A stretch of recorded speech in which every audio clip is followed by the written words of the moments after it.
아내가 달라진 것은 봄날의 시작과 함께였다. 그 변화는 처음에는 미세한 균열처럼 눈에 띄지 않았다. 마치 거울에 맺힌 머리카락 한 가닥처럼 있는 듯 없는 듯 희미했다. 하지만 시간이 지날수록 그 균열은 조금씩 넓어져 갔다. 나는 대기업에서 12년째 근무하는 평범한 차장이다. 우리 가족은 서울 변두리의 아파트에서 아내 지혜와 초등학생 남매 서윤, 서준과 함께 살고 있다. 퇴근 후 아이들과 놀아주고 주말에는 함께 나들이를 가는 평범한 일상이었다. 아내 지혜는 전업주부로 아이들의 교육에 열심이었고 이웃들과도 활발하게 교류하는 사교적인 성격이었다. 특히 우리 아파트의 학부모 모임에서는 늘 중심에 서서 행사를 이끌곤 했다. 그러나 3월부터 지혜의 행동이 조금씩 달라지기 시작했다. 이전에는 항상 활발하게 참여하던 아파트 단톡방에서 침묵하기 시작했고 이웃들의 모임에도 가끔씩 불참하는 날이 늘어났다. 처음에는 봄맞이 대청소로 바쁘거나 아이들 학기 초 준비 때문이라 생각했다. 하지만 한 달이 지나도 그 상태는 나아지지 않았다. 요즘 좀 피곤해 보여. 무슨 일 있어? 퇴근 후 거실에서 TV를 보던 중 물었던 질문에 지혜는 잠깐 굳은 표정을 지었다가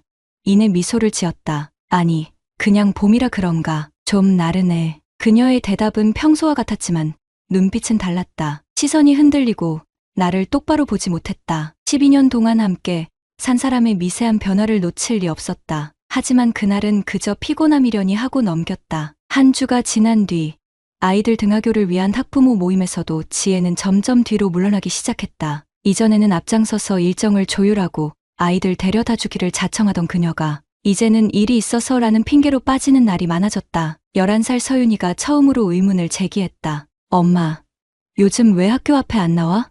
다른 엄마들은 다 오는데. 지혜는 서윤의 머리를 쓰다듬으며 곧 다시 나가겠다고 약속했지만 그 약속은 지켜지지 않았다. 8살 서준이는 더 직접적으로 반응했다. 잠자리에 들기 전 갑자기 엄마에게 안겨 떨어지지 않으려 했다. 평소 독립심 강하던 아이의 행동이 이상했다. 어느 날 저녁 아파트 단톡방에 올라온 메시지를 확인하다가 이상한 점을 발견했다. 아파트 주민 모임의 사진 찍기를 맡은 이웃 강현우가 올린 사진 속에서 지혜의 모습이 눈에 띄었다. 다른 사람들과 어울리는 모습인데 평소와는 다른 화장과 옷차림이었다. 무엇보다 놀라웠던 것은 그녀의 표정이었다. 가족에게 보여주던 얼굴과는 전혀 다른 생기 넘치고 활력 있는 표정이었다. 메시지를 좀 더 올려보니 현우는 아파트 자치회 총무로 활동하고 있었고 프리랜서 사진작가라는 직업답게 주민들의 활동 사진을 자주 올렸다. 그 속에 지혜의 모습이 자주 등장한다는 사실이 이상하게 느껴졌다. 그녀가 모임에 잘 나가지 않는다고 했는데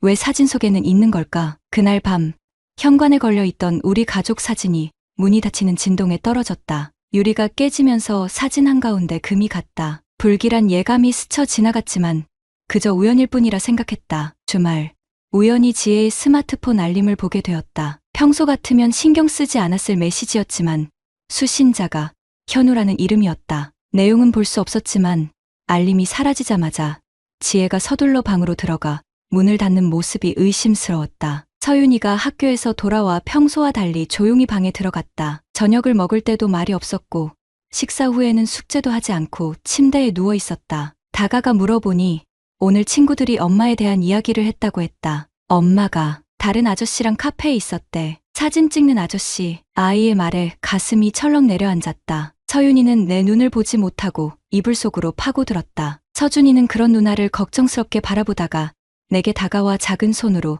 내 손을 꼭 잡았다. 아빠, 엄마 안 아파요? 아이의 질문에 대답하지 못했다. 그저 괜찮다고, 엄마는 건강하다고 대답했지만 내 마음속에서는 의심의 씨앗이 자라고 있었다. 지혜의 행동 변화, 스마트폰을 손에서 놓지 않는 습관, 늦은 귀가, 그리고 아이들의 이야기까지 모든 것이 이상했다. 그날 밤 침대에 누워 지혜의 숨소리를 들으며 생각했다. 내가 무엇을 놓치고 있는 것인지, 아내에게 무슨 일이 일어나고 있는 것인지, 그리고 우리 가족에게 어떤 위기가 다가오고 있는지. 잠들기 전 침대 옆 서랍에서 우연히 신용카드 영수증을 발견했다. 내가 모르는 카페에서의 결제, 그것도 2번의 아메리카노와 디저트. 지혜는 혼자 카페를 가지 않는다. 그녀는 항상 누군가와 함께였다. 침대에 누운 그녀의 얼굴을 바라보았다. 잠든 모습은 여전히 내가 사랑하는 아내였지만 낮에 그녀는 마치 다른 사람 같았다. 이제 나는 진실을 마주해야 할 시간이 다가오고 있음을 느꼈다. 하지만 그 진실이 우리 가족을 어디로 이끌게 될지 아직은 알 수 없었다. 의심은 서서히 내 일상을 잠식해 갔다. 사소한 직감에서 시작된 불안감이 이제는 명확한 형태를 띠기 시작했다. 밤마다 지혜의 휴대폰을 확인하고 싶은 충동과 싸우며 내가 과민 반응을 보이는 건 아닌지 스스로를 의심했다. 아내를 의심한다는 사실 자체가 나를 괴롭혔다. 출근길, 엘리베이터에서 마주친 강현우는 평소와 다름없이 밝게 인사했다. 그의 얼굴에서는 어떤 죄책감도 찾아볼 수 없었다. 프리랜서 사진작가라는 그의 직업은 불규칙한 일정을 정당화했고 아파트 자치회 총무라는 직책은 주민들과의 잦은 접촉을 자연스럽게 만들었다. 그의 삶은 완벽한 위장막이었다. 준호 씨, 다음 주말에 단지 봄 행사 있잖아요. 가족 사진 찍어드릴게요. 지혜 씨랑 아이들 다 예쁘게 나올 거예요. 그의 말에 무의식적으로 주먹이 쥐어졌다. 내 아내의 이름을 부르는 그의 목소리에서 친밀감이 느껴졌다. 억지로 미소를 지으며 고개를 끄덕였지만 마음속으로는 그의 말 하나하나를 분석하고 있었다. 회사에 도착해서도 집중이 되지 않았다. 중요한 회의에서도 자꾸 생각이 딴 데로 흘렀다. 동료들은 내가 승진 준비로 긴장한 것이라 오해했지만 실상은 전혀 달랐다. 점심시간 아내에게 전화를 걸었지만 받지 않았다. 3번의 시도 끝에 겨우 받은 전화에서 그녀는 마트에 있다고 했다. 배경에서 들리는 소음은 확실히 마트 같았다. 하지만 왜 전화를 바로 받지 않았을까? 저녁 집에 돌아와 보니 서윤이가 이상하게 조용했다. 평소 학교 이야기를 신나게 들려주던 아이가 묵묵히 숙제만 하고 있었다. 조심스레 다가가 물었다. 서윤아, 오늘 학교에서 무슨 일 있었어? 아이는 고개를 흔들었지만 눈빛이 불안했다. 그냥 친구들이 또 이상한 얘기해서요. 더 물어보려 했지만 아이는 서둘러 방으로 들어가 버렸다. 서준이는 저녁 내내 엄마 옆에서 떨어지지 않았다. 평소보다 더 밀착해 있는 모습이었다. 마치 엄마가 어디론가 사라질까 두려워하는 듯했다. 지혜는 평소와 다름없이 저녁 식사를 준비하고 아이들 숙제를 봐주었다. 하지만 그녀의 눈빛은 자주 허공을 맴돌았고 휴대폰은 항상 손이 닿는 곳에 두었다. 문자가 올 때마다 화면을 서둘러 확인하는 모습도 눈에 띄었다. 아이들이 잠든 후 거실에서 TV를 보고 있을 때였다. 지혜의 휴대폰에 메시지가 왔고 그녀는 갑자기 자리에서 일어나 발코니로 나갔다. 통화하는 목소리가 희미하게 들렸지만 내용은 알 수 없었다. 10분 후 돌아온 그녀는 어머니와 통화했다고 했다. 하지만 그녀의 어머니는 이 시간에 일찍 주무신다는 것을 알고 있었다. 그날 밤 지혜가 샤워하는 동안 도저히 참을 수 없는 충동에 그녀의 휴대폰을 확인했다. 비밀번호가 바뀌어 있었다. 예전에는 서윤이의 생일이었는데 이제는 접근할 수 없었다. 이 작은 변화가 내 가슴을 더욱 무겁게 눌렀다. 다음 날 회사 점심시간에 아파트 단지 카페를 검색해보았다. 강현우의 SNS 계정이 나왔다. 사진작가답게 그의 페이지는 사진들로 가득했다. 주로 풍경과 인물 사진이었다. 스크롤을 내리다 멈칫했다. 한 달 전 올라온 사진 속에 지혜가 있었다. 우리 아파트 근처 카페의 창가에 앉아있는 모습이었다. 캡션에는 오후의 햇살과 커피, 그리고 영감을 주는 뮤즈라고 적혀 있었다. 사진 속 지혜는 내가 알던 그녀와 달랐다. 평소 가족 앞에서는 보여주지 않던 표정이었다. 사진의 구도와 분위기에서 감지되는 친밀감이 나를 불편하게 했다. 더 아래로 스크롤하자 비슷한 사진이 몇 장 더 있었다. 모두 지혜였고 모두 내가 모르는 순간들이었다. 그날 저녁 아이들 앞에서 태연한 척 저녁을 먹었지만 내 마음은 이미 폭풍 우 속에 있었다. 서윤이는 식사 내내 나와 지혜를 번갈아 관찰했다. 11살 아이의 눈에도 부모 사이의 긴장감이 느껴지는 듯했다. 서준이는 밥을 거의 먹지 않았다. 평소 좋아하던 반찬도 손대지 않았다. 아이들을 재우고 나서 조용히 물었다. 요즘 카페에 자주 가? 지혜의 손이 잠시 멈칫했다. 가끔 아이들 학교 갔을 때 시간 좀 보내려고. 혼자 그냥 가끔은 엄마랑 가끔은 동네 엄마들이랑. 그녀의 눈은 내 질문에 진짜 의도를 파악한 듯했다. 잠시 침묵이 흘렀다. 더 캐물어야 할지 아니면 그냥 넘어가야 할지 망설였다. 결국 아무 말도 하지 못했다. 그날 밤 침대에 누워 지혜의 얼굴을 바라보았다. 한때는 세상의 전부였던 그 얼굴이 이제는 수수께끼로 가득했다. 다음 날 아침 일찍 출근한다며 서둘러 나가는 그녀의 뒷모습을 보며 결심했다. 이대로는 안 된다. 확실한 증거가 필요했다. 퇴근 후 평소보다 일찍 귀가했다. 아이들은 학원에 있고 지혜는 아직 돌아오지 않았다. 집안을 샅샅이 뒤졌다. 무엇을 찾고 있는지도 모른 채 그저 뭐라도 찾고 싶은 절박함이었다. 옷장 구석에서 예전에 보지 못한 원피스를 발견했다. 가격표가 아직 붙어 있었고 내가 모르는 고가 브랜드였다. 서랍 깊숙이 숨겨진 영수증들은 내게 또 다른 충격을 안겨주었다. 내 월급으로는 감당하기 힘든 지출이었다. 현관 열쇠 소리에 급히 모든 것을 원래대로 해놓았다. 지혜는 쇼핑백을 들고 들어왔다. 일찍 왔네. 오늘 회사 어땠어? 평소와 같은 질문이었지만 이제 모든 것이 가식으로 들렸다. 그녀의 미소, 관심, 모든 것이 거짓처럼 느껴졌다. 그날 밤 나는 결심했다. 아내를 미행하기로, 가족의 평화를 위해, 아이들의 행복을 위해, 그리고 내 자신의 정신건강을 위해 진실을 마주해야 했다. 아내를 미행한다는 것은 생각보다 훨씬 고통스러운 일이었다. 회사에 휴가를 냈지만 출근하는 척 집을 나섰다. 아파트 주차장에 차를 세워두고 멀리서 지혜를 지켜보았다. 아이들을 학교에 데려다주고 돌아온 그녀는 평소보다 공들여 화장을 했다. 거울 앞에서 오랫동안 머리를 매만지는 모습이 창문으로 비쳐 보였다. 오전 10시, 지혜는 평소 입지 않던 원피스를 입고 집을 나섰다. 그녀를 따라 아파트 단지를 벗어나 인근 카페까지 걸어갔다. 멀리서 지켜보니 창가 자리에 앉아 누군가를 기다리는 듯했다. 20분 후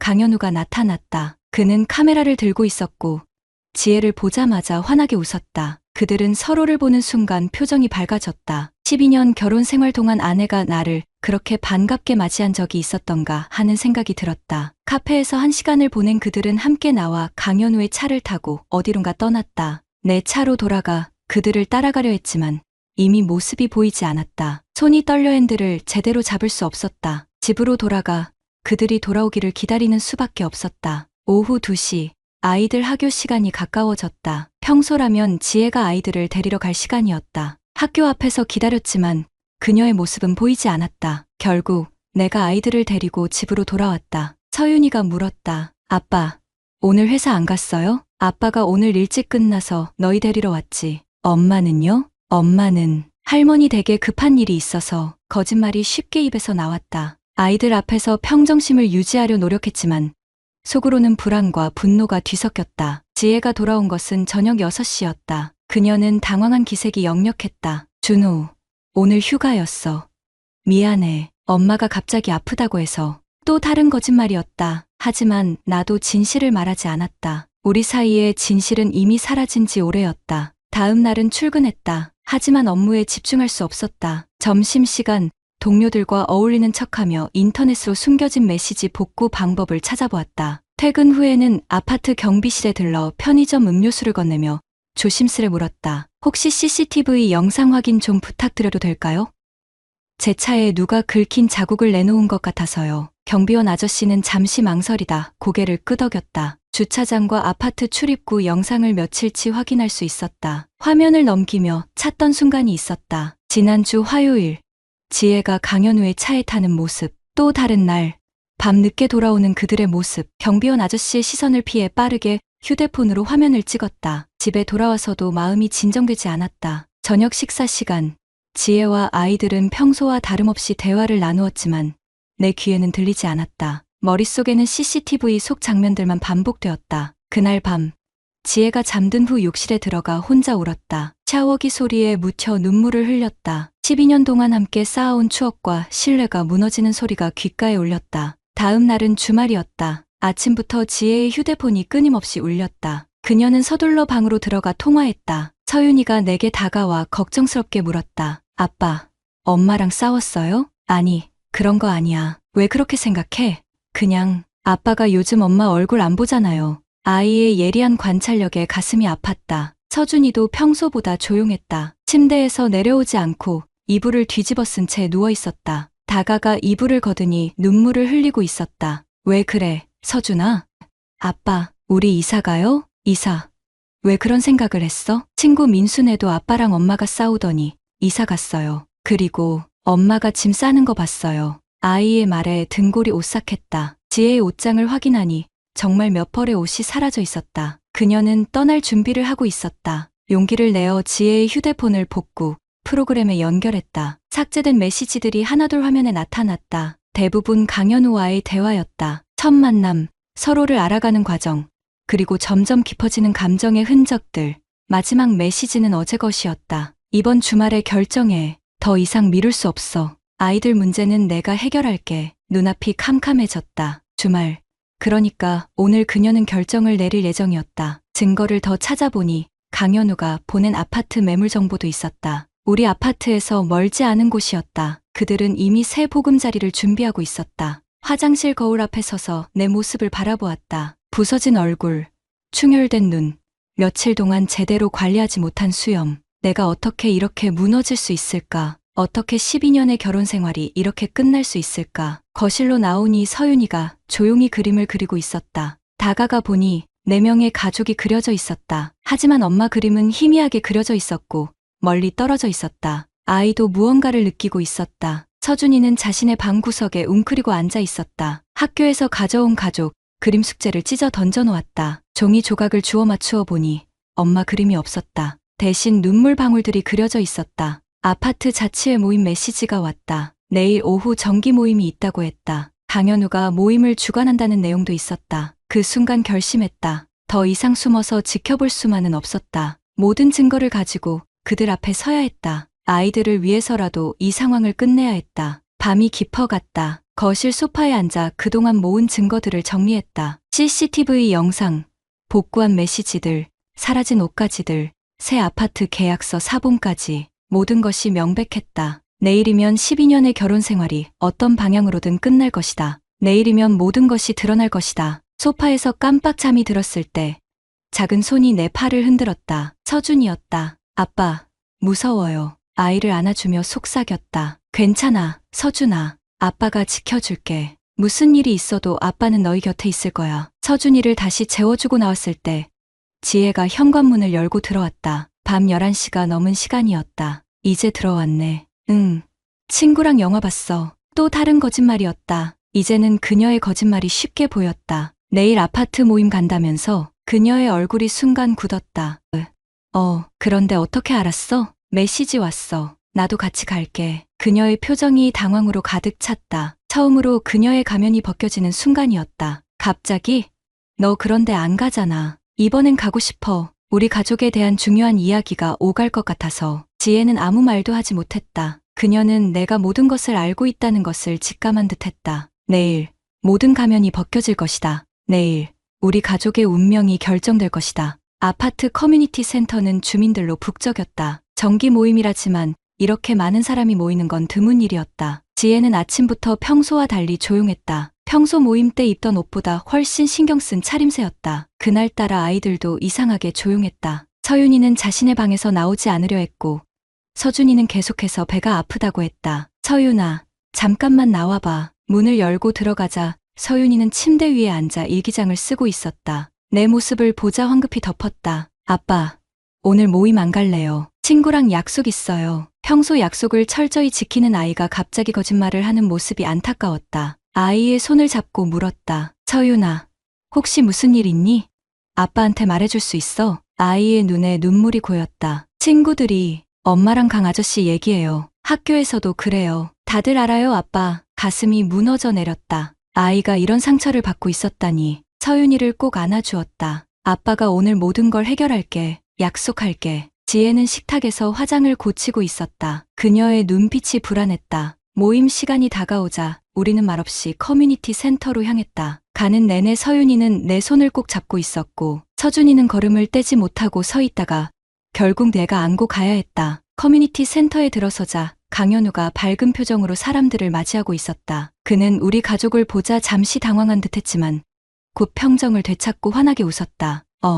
준호 씨도 오셨네요. 보통 안 오시는데 특별한 일 있으세요? 그의 목소리에 미묘한 긴장감이 느껴졌다. 지혜는 내 옆에서 딱딱하게 굳어 있었다. 모임이 시작되고 주민들은 아파트 관리비와 조경 문제에 대해 이야기했다. 나는 참을성 있게 순서를 기다렸다. 강현우가 사회를 보며 자연스럽게 대화를 이끌어갔다. 그는 때때로 지혜에게 시선을 보냈고 그녀는 미세하게 고개를 흔들었다. 그들만의 암호 같았다. 다음은 봄 축제 계획에 대해 이야기해 보겠습니다. 제가 준비한 자료가 있는데요. 강현우가 프로젝터를 켜자 화면에 그의 사진들이 나타났다. 지난 아파트 행사의 모습들이었다. 그 중에는 지혜의 모습도 자주 등장했다. 어떤 사진에서는 둘이 나란히 서 있는 모습도 있었다. 그는 자신감 넘치는 목소리로 설명을 이어갔지만 내 귀에는 들리지 않았다. 머릿속에는 오직 복구한 메시지들의 내용과 CCTV 속 장면들만 맴돌았다. 질문이나 의견 있으신 분? 강현우의 물음에 내가 천천히 손을 들었다. 그의 얼굴에 잠시 당혹감이 스쳤다. 네, 준호 씨, 자리에서 일어나 가방에서 USB를 꺼냈다. 제가 준비한 자료가 있는데 잠시 보여드려도 될까요? 지혜가 갑자기 일어났다. 준호, 그만해.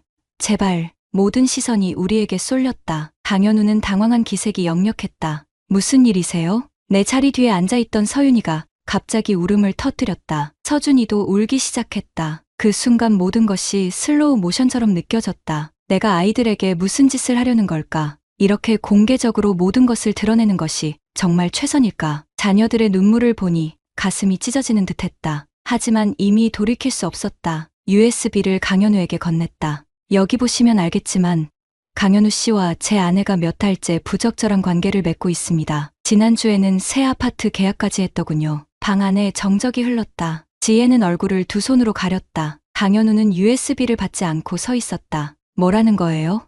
오해하신 것 같은데. 오해요?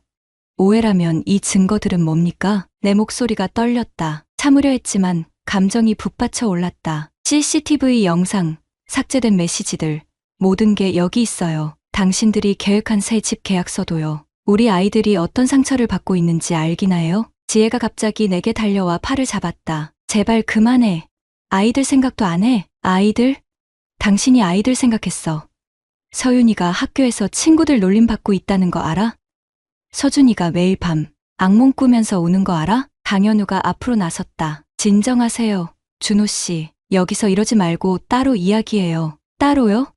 당신들이 몇 달 동안 따로 만나면서 우리 가족을 파괴했잖아. 분노가 폭발했다. 처음으로 목소리를 높여 소리쳤다. 서윤이가 겁에 질려 달려와 내 다리를 끌어안았다. 아빠, 가요. 제발 집에 가요. 아이의 간절한 눈빛에 정신이 번쩍 들었다. 내가 무슨 짓을 하고 있는 건가? 모든 사람들 앞에서, 아이들이 보는 앞에서 이런 추한 모습을 보이다니. 고개를 숙이고 한 발짝 물러섰다. 하지만 이미 늦었다. 주민들 사이에서 웅성거림이 커졌고 누군가 핸드폰으로 우리를 찍고 있었다. 아이들의 미래가 망가지는 소리가 들리는 듯했다. 지혜가 갑자기 울음을 터뜨렸다. 미안해. 정말 미안해. 내가 다 잘못했어. 그녀의 고백에 방 안이 더욱 조용해졌다. 강현우의 얼굴이 창백해졌다. 지혜 씨, 그만둬요. 이건 그저 그만 거짓말해요. 당신이 먼저 유혹했잖아요. 행복하게 해주겠다. 아이들도 잘 키워주겠다. 다 거짓말이었죠? 지혜의 폭로에 강현우는 아무 말도 하지 못했다. 그저 자신의 발끝만 바라볼 뿐이었다. 한 명씩 사람들이 자리를 떠나기 시작했다. 누군가 나를 위로하는 듯한 시선을 보냈고 또 다른 누군가는 지혜를 비난하는 눈빛을 보냈다. 커뮤니티 센터는 금세 텅 비었고 남은 것은 우리 네 식구와 강현우뿐이었다. 서윤이가 엄마에게 다가가 물었다. 엄마, 우리 이사 가요? 지혜는 아이를 바라보다가 무릎을 꿇고 울음을 터뜨렸다. 서윤아, 미안해. 엄마가 잘못했어. 서준이도 조용히 다가와 물었다. 엄마는 우리 안 좋아해요? 지혜는 두 아이를 끌어안았다. 아니야. 엄마가 세상에서 제일 사랑하는 게 너희야. 엄마가. 잠시 혼란스러웠던 거야. 강현우는 천천히 뒷걸음질 쳤다. 그의 얼굴에는 어떤 감정도 읽을 수 없었다. 마지막으로 지혜를 한번 바라보고는 말없이 커뮤니티 센터를 나갔다. 그가 남긴 것은 프로젝터 속 밝게 웃는 지혜의 사진뿐이었다. 나는 천천히 프로젝터 플러그를 뽑았다. 화면이 꺼지며 방은 더욱 어두워졌다. 지혜와 아이들이 바닥에 앉아 서로를 끌어안고 있었다. 그들 곁에 앉아 깊은 한숨을 내쉬었다. 집에 가자. 사람들의 시선을 피해 아파트로 돌아왔다. 집 안은 평소와 같았지만 우리 가족은 이미 돌이킬 수 없이 변해 있었다. 서윤이는 자신의 방으로 들어가 문을 닫았고 서준이는 소파에 앉아 멍하니 TV를 바라보았다. 지혜는 부엌에 서서 창밖만 바라보고 있었다. 이제 어떻게 할 거야? 내 질문에 그녀는 고개를 돌리지 않은 채 대답했다. 나 잠시 엄마 집에 가 있을게. 아이들에게 미안해. 떠나면 해결되는 줄 알아? 아이들은 어떻게 할 건데? 그래서 묻는 거야.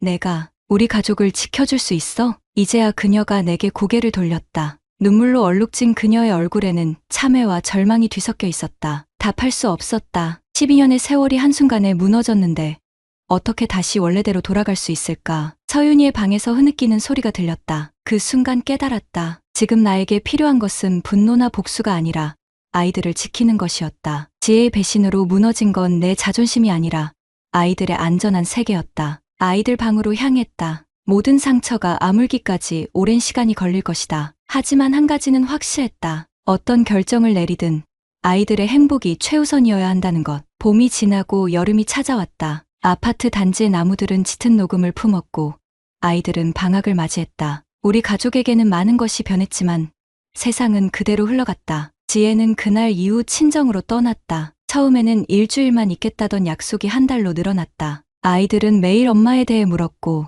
나는 그저 엄마는 할머니가 아파서 돌봐드리고 있어라는 거짓말로 둘러댔다. 하지만 아이들은 이미 모든 것을 알고 있었다. 서윤이는 특히 더 침묵했고 서준이는 밤마다 악몽에 시달렸다. 아파트 주민들의 시선도 달라졌다. 엘리베이터에서 마주치면 사람들은 눈을 피했고 인사를 건네도 어색하게 받았다. 강현우는 이사를 갔다는 소문이 돌았다. 어떤 이웃은 그가 다른 도시로 떠났다고 했고 또 다른 이웃은 해외로 나갔다고 했다. 진실이 무엇이든 그는 우리 앞에서 완전히 사라졌다. 주말, 지혜가 아이들을 데리러 왔다. 2주 만의 만남이었다. 서윤이는 처음에는 엄마를 보자 방으로 뛰어들어가 문을 잠갔지만 결국 눈물을 흘리며 나왔다. 서준이는 망설임 없이 엄마에게 달려가 안겼다. 아이들은 하루 종일 엄마와 시간을 보냈고 저녁이 되자 지혜는 다시 떠났다. 문이 닫히는 소리에 서준이가 울음을 터뜨렸다. 엄마는 왜 우리랑 안 살아요? 단순한 질문에 대답할 수 없었다. 아이를 품에 안고 토닥이며 걸어가는 것이 최선이었다. 서윤이는 침대에 누워 이불을 뒤집었었다. 조용히 다가가 이불을 걷으니 눈물로 젖은 얼굴이 보였다. 서윤아, 괜찮아?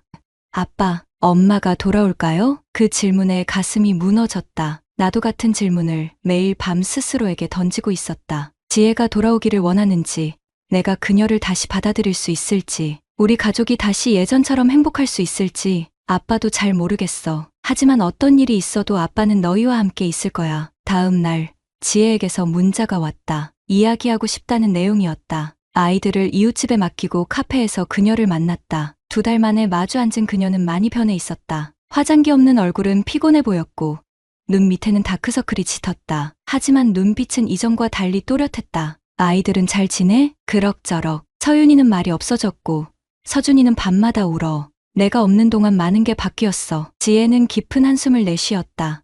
나 정신과 상담을 받고 있어. 내가 왜 그런 선택을 했는지 이해하려고 노력 중이야. 무슨 선택?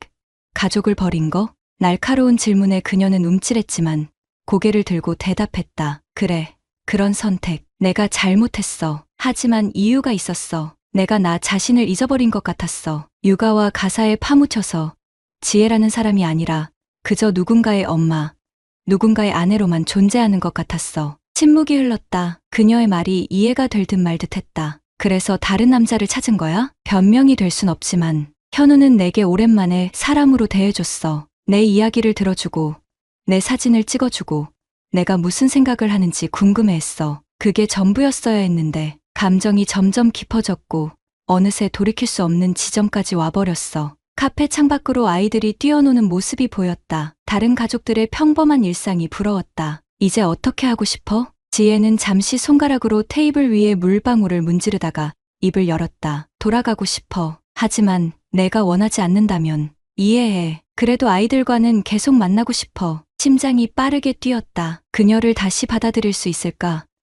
배신의 상처는 여전히 아물지 않았다. 하지만 아이들의 행복을 위해서라면 시간이 필요해. 지금은 대답할 수 없어. 집으로 돌아오는 길, 아파트 놀이터에서 서윤이와 서준이를 발견했다. 그들은 다른 아이들과 떨어져 그네에 앉아 있었다. 가까이 다가가니 서윤이가 무언가를 그리고 있었다. 들여다보니 4명의 가족 그림이었다. 이번에는 엄마 그림도 선명했다. 예쁘게 그렸네. 엄마도 같이 있네? 서윤이는 그림을 내게 건넸다. 아빠, 엄마 언제 돌아와요? 엄마도 우리랑 같이 살고 싶대. 하지만 아빠와 엄마가 좀 더 이야기를 나눠봐야 해. 서준이가 내 팔을 잡아당겼다. 아빠가 엄마한테 화났어요? 처음에는 화가 많이 났었어. 하지만 이제는 그냥 슬퍼. 아이들을 데리고 집으로 돌아왔다. 빈집은 여전히 낯설었다. 냉장고에는 지혜가 직접 담근 김치가 아직 남아있었고 옷장에는 그녀의 옷몇 벌이 걸려 있었다. 곳곳에 그녀의 흔적이 남아있었지만 그녀는 없었다. 저녁을 준비하며 생각했다. 강현우의 말처럼 잠시의 위로였을 뿐이라면,